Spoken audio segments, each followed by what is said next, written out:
வழங்கக்கூடிய 1000 ரூபாய் பத்தி சீமான் வந்து விமர்சனம் பண்ணிருக்காரு. வெறும் 1000 ரூபாய் பத்தி மட்டும்தான் திமுக பேச முடியும், வேற எந்த ஒரு சாதனை திட்டங்களும் செய்யல அப்படின்ட்டு விமர்சனம் பண்ணிருக்காரு.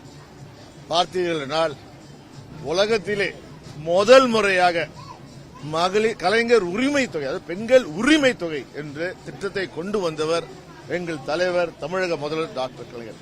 இந்த யோசனை வேற யாருக்கு வரலையே, இன்று வந்து அந்த திட்டத்தை உருவாக்கினர். இது காட்டுத்தீயை போல் இன்று இந்தியா முழு மற்ற மாநிலங்களும் பின்பற்றி ஸ்டாலின் கொண்டு வந்த திட்டம் அருமையான திட்டம். இதை நாம் ஏன் யோசிக்க சிறப்பாக செய்கிறார்கள். இது ஆரம்பம்தான், இது ஆரம்பம்தான். அது மட்டுமில்லை, தொடர்ந்து மகளிருக்கு, அது குறிப்பாக முதலில் பார்த்தீங்கன்றால் அரசு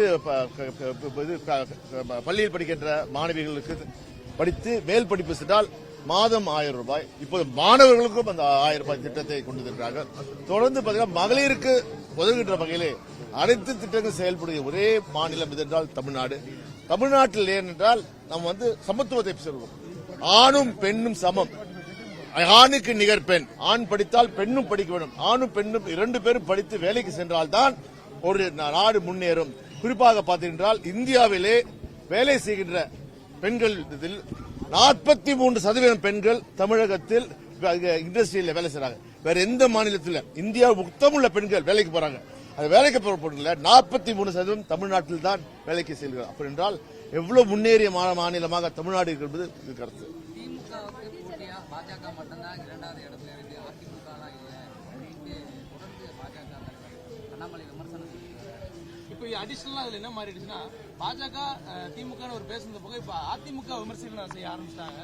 அதிமுக versus பாஜக நிலைமைக்கு மாறிட்டாங்க. என்ன காரணம்? உங்களுக்கு என்ன விட்டா வேற ஆளுமே இல்லையா? டெய்லி கால் பண்ணி பார்த்தீங்கன்றால் மிக தெளிவாக நாங்கள் சொல்லியிருக்கோம்.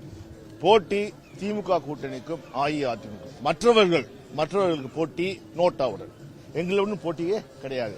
ஆனால் நோட்டாக போட்டியிடவர்கள் எங்களுடன் மோத பார்க்கிறார்கள். அவருக்கு பற்றி நாங்கள் விமர்சிக்க விரும்புகிறோம். தொடர்ந்து இந்த கருத்து மோதல் எப்படி பாக்குறீங்க? ஏன்னா பல்வேறு இடத்துல செல்லக்கூடிய இந்த பிரச்சார கூட்டத்தில் இரு தலைவர்கள் எல்லாமே இந்த கருத்து மோதலை எப்படி பாக்குறாங்க, மக்கள் ஏற்றுப்பாங்க? நாங்க சொல்வது என்ன, எங்க முதல்வர் என்ன சொல்றார், எங்க தலைவர் என்ன சொல்றார்?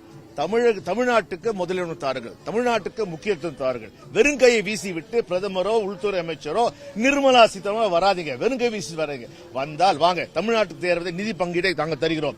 வந்தால் மெட்ரோ ட்ரெயின் 2வது பேஸ், அதுக்கு எங்கள் பங்கை நாங்கள் தருவோம். ஒண்ணுமே தராம வெறும் வாயில் வடை சூடாதீர்கள் சொல்றோம். தவறா?